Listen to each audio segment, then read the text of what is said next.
మనకి అత్యంత దగ్గరగా ఉండే మనిషి చేతుల్లోనే మన ప్రాణం ఉందని ఒకరోజు తెలిసినప్పుడు మనం ముందుగా అడిగేది ఎందుకు కాదు, ఎప్పటినుంచి అనేది. నిజమేగా. రాత్రి 11 గంటలు దాటిపోయాయి. ఇంట్లో లైట్లు ఆరిపోలేదు, కానీ ఆ ఇంట్లో వెలుగు మాత్రం చాలా కాలంగా తగ్గిపోతుంది. కిటికీ అద్దంలో పడుతున్న వర్షపు చినుకులు కిందకి జారుతున్నప్పుడు నందిని తన ప్రతిబింబాన్ని చూస్తూ ఒక్క క్షణం ఆగిపోయింది. తన కళ్ళల్లో ఒకప్పుడు మెరుపుండేది, ఇప్పుడు అక్కడ కేవలం అలసట మాత్రమే ఉంది. ప్రశ్నలు ఉన్నాయి, కానీ జవాబులు లేవు. అర్జున్ కిచెన్లో నిలబడి పాలను వేడి చేస్తున్నాడు.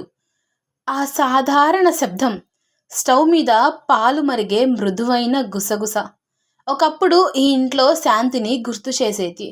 ఇప్పుడు అదే శబ్దం నందినికి తెలియని భయాన్ని గుర్తు చేస్తోంది. కబోర్డ్ నెమ్మదిగా తెరుచుకుంది. అతని వేళ్ళు ఒక చిన్న టాబ్లెట్ పై ఆగిపోయాయి. ఆ మాత్రను చేతిలో పట్టుకుని అతను కొద్దిసేపు కళ్ళను మూసుకున్నాడు. ఇంకొక్క రోజు మాత్రమే, ఆమె సేఫ్గా ఉంటే చాలు అని తనలో తానే అనుకున్నాడు. తరువాత ఆ మాత్రను పొడి చేసి పాలల్లో కలిపాడు. ఆ పొడి పాలల్లో కలిసిపోయినట్టే అతని భయం కూడా వారి జీవితంలో కలిసిపోయింది. పాలు తాగు అని అతను గదిలోకి వచ్చి చెప్పాడు. ఆ మాటలో ప్రేమ ఉంది, అలవాటు ఉంది, కానీ ఒక రహస్యము ఉంది. నందిని గ్లాస్ తీసుకుంది, అతని కళ్ళల్లోకి చూసింది. ఆ చూపులో తాను ఎన్నో సంవత్సరాలు నమ్మిన మనిషి కనిపించాడు.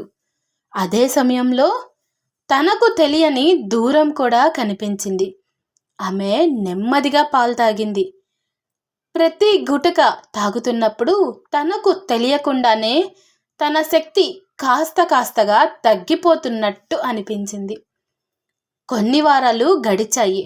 నందిని నిద్రలోనే ఎక్కువగా జీవిస్తోంది. ఉదయం లేచినప్పటి నుంచి అలసట పోవడం లేదు.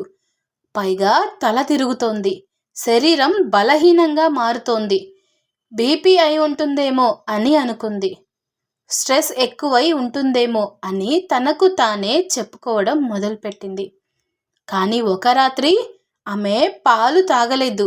ఎందుకంటే అతను తాగకపోతే కోప్పడతాడేమో అని తాగినట్టు నటించి బాత్రూమ్ సింక్లో పోసేసింది.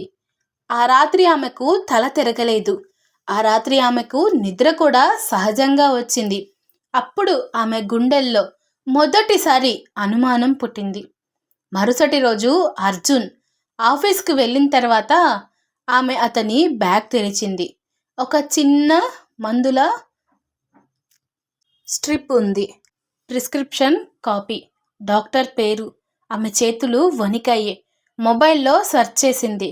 Sedative for severe anxiety for patients with suicidal thoughts. ఆ పదాలు ఆమె కళ్ళ ముందు నెమ్మదిగా తేలాయి. Suicidal thoughts. ఆ పదం ఆమె గుండెలో గట్టిగా పడింది. ఆమెకు 2 నెలల క్రితం జరిగిన ఒక రాత్రి గుర్తొచ్చింది. టెర్రస్ మీద నిలబడి ఆకాశాన్ని చూసి నాకింకా బ్రతకాలని అనిపించడం లేదు అని చెప్పిన రాత్రి. ఆ రాత్రి అర్జున్ ఏమీ మాట్లాడలేదు, కానీ అతని కళ్ళల్లో భయం కనిపించింది. ఆమె బాధను అర్థం చేసుకోవడం కంటే ఆమెను కోల్పోతాననే భయం అతనిని ఎక్కువగా పట్టుకుంది. ఆ రాత్రి ఆమె అతన్ని నేరుగా అడిగింది, నన్ను నమ్మలేదా అని అడిగింది. అర్జున్ చాలాసేపు మౌనంగా నిలబడ్డాడు. చివరికి అతని కళ్ళల్లో నీళ్లు చేరాయి. నిన్ను కాదు, నిన్ను కోల్పోతాననే భయాన్ని నమ్మాను అని అన్నాడు. ఆ రాత్రి నువ్వు టెర్రస్ మీద నిలబడ్డప్పుడు నా గుండె ఆగిపోయింది. నీకు ఏమైనా జరిగితే నేను బ్రతకలేను అనిపించింది. డాక్టర్ దగ్గరికి వెళ్ళి అడిగాను, ఆమె మళ్ళీ అటెంప్ట్ చేయకుండా ఎలా కాపాడాలి అని. ఆయన ఈ మందులు ఇచ్చారు. నీకు చెప్పడానికి భయపడ్డాను. నువ్వు కోపడతావని కాదు, నువ్వింకా దూరం అవుతావేమో అని అనిపించింది. ఆ ఒక్క మాటకి నందిని కళ్ళల్లో నీళ్లు నెమ్మదిగా జారాయి. నన్ను కాపాడాలని అనుకున్నావు, కానీ నన్ను నమ్మలేదు.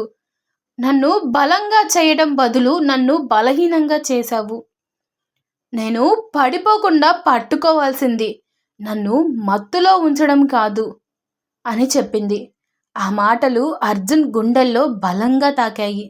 అతను ఆమె చేతిని పట్టుకున్నాడు. నిన్ను కోల్పోవడం నా పెద్ద భయం.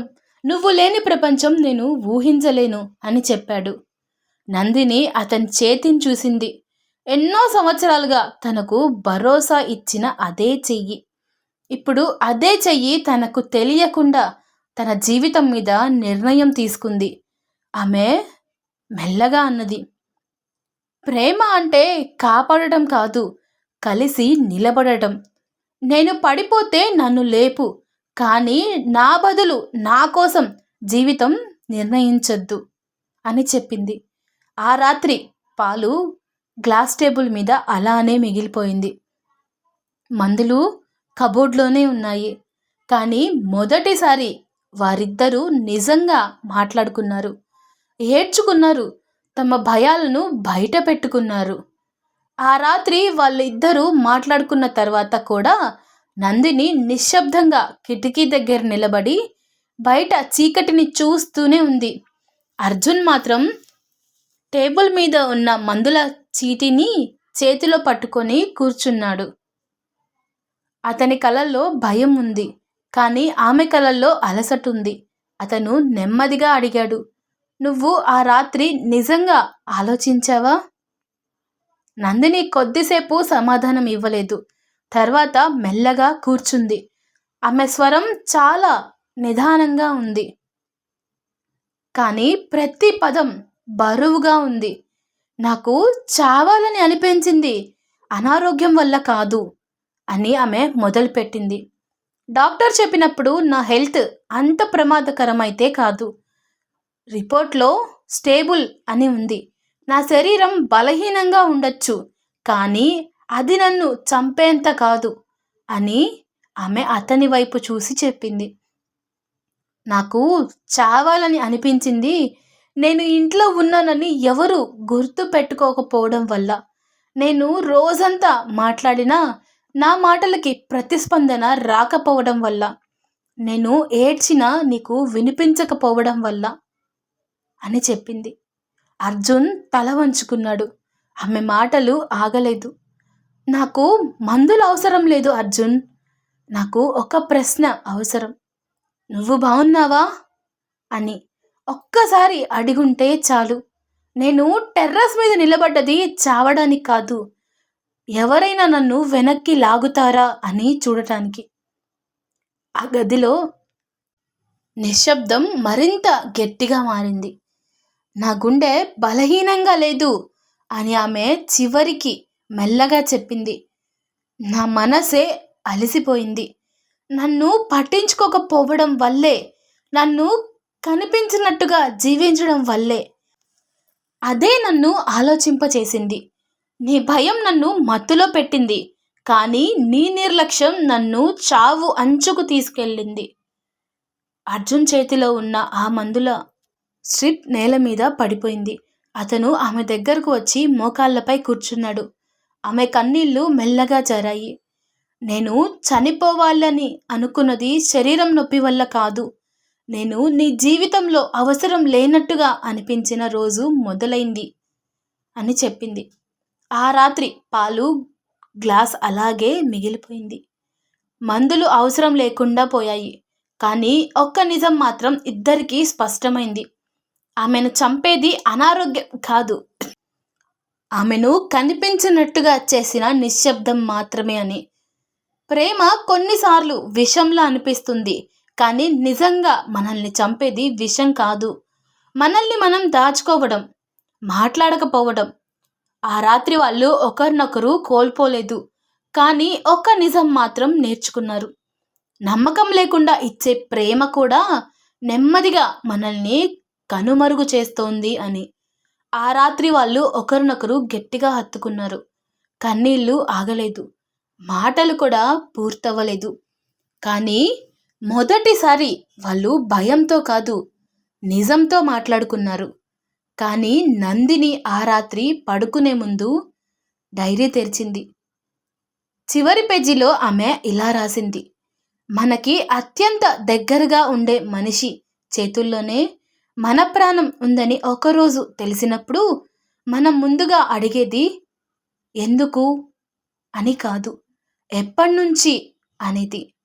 నన్ను చంపేది మందు కాదు, నన్ను కాపాడేది భయం కాదు, నన్ను బ్రతికించేది ఒక్క మాట, నువ్వు అవసరం అనే మాట.